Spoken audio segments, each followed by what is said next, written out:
Σήμερα θα φτιάξουμε μπισκοτάκια λεμονιού.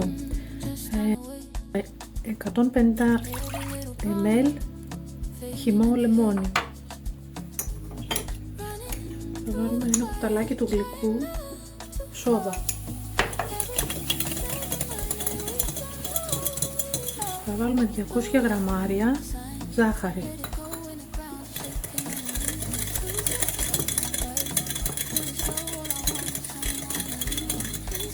Θα ρίξουμε και 220 ml ηλιέλαιο. Ξύσμα από 2 λεμόνια, μπόλικο ξύσμα θέλει.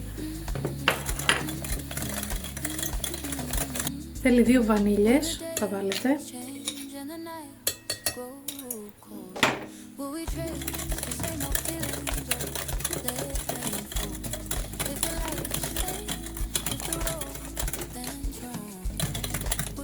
Μία πρέζα αλάτι.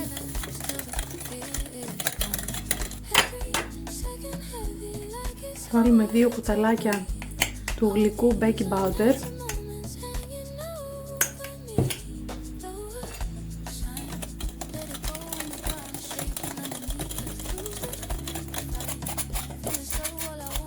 Τώρα θα ρίχνουμε λίγο το αλεύρι. Αλεύρι χρησιμοποιώ το αλεύρι το μαλακό. Μπορείτε και για όλες τις χρήσεις, αλλά νομίζω ότι το μαλακό είναι καλύτερο.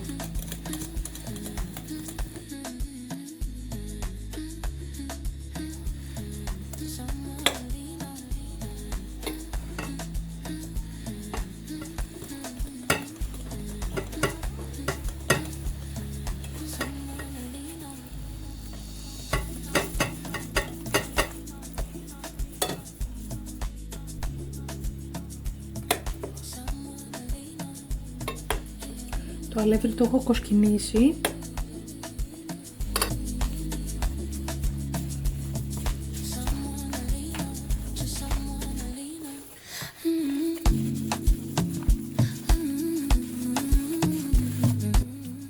Εδώ είχα 550 γραμμάρια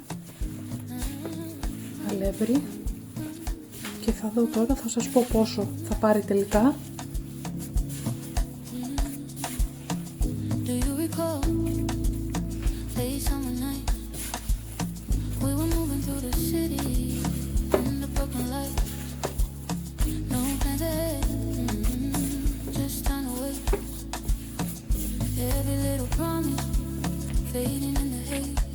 Νομίζω ότι είναι καλή.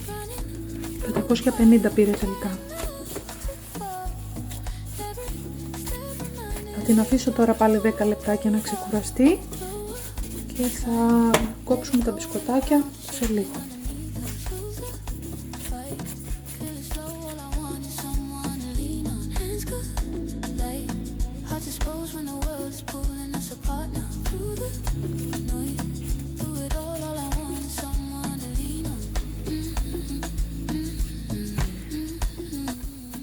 Θα ανοίξουμε τώρα τη ζύμη και με ένα κουπάτ θα κόψουμε τα μπισκοτάκια μας. Αυτό το ζυμαρί μπορούμε να το κάνουμε και τα κλασικά κουλουράκια.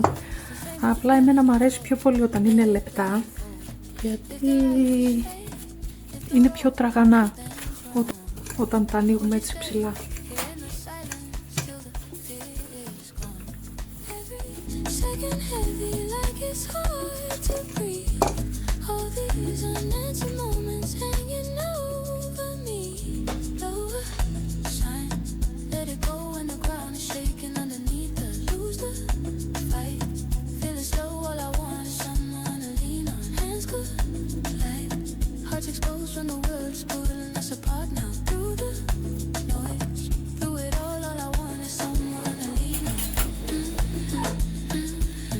Κοιτάξτε το πάχος της ζύμης, προσπαθήστε να φτιάξετε παρόμοια, περίπου μισό εκατοστό.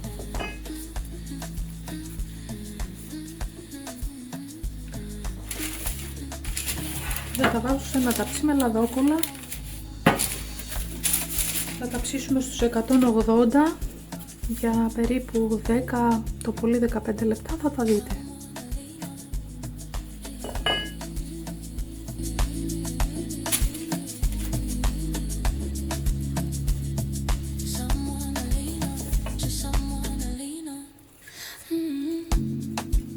Θα χρησιμοποιήσω μία σπάτουλα για να μην χαλάσω το σχήμα.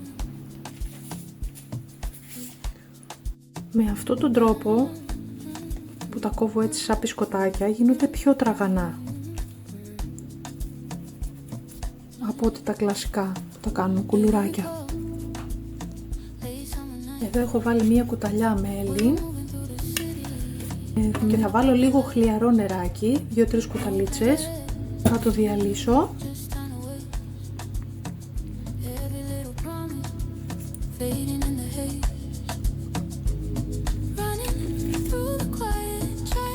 Τώρα θα λείψω τα μπισκοτάκια μου.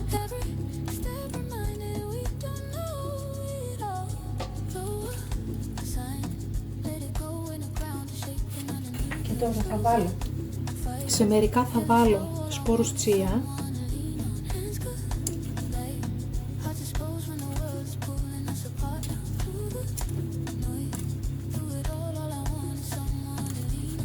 Και σε μερικά θα βάλω μαυροκούκι. Έτσι για το ντεκόρ.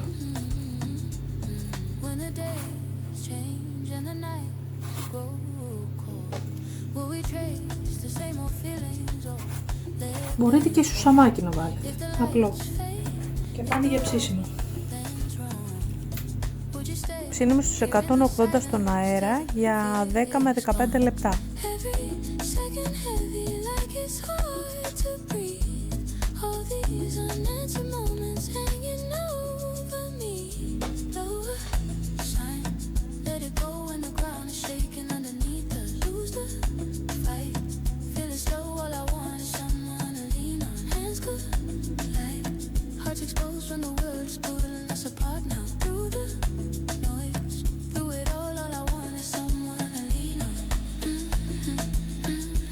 Με τα υλικά που σας έχω δώσει βγαίνουν 35 κομμάτια.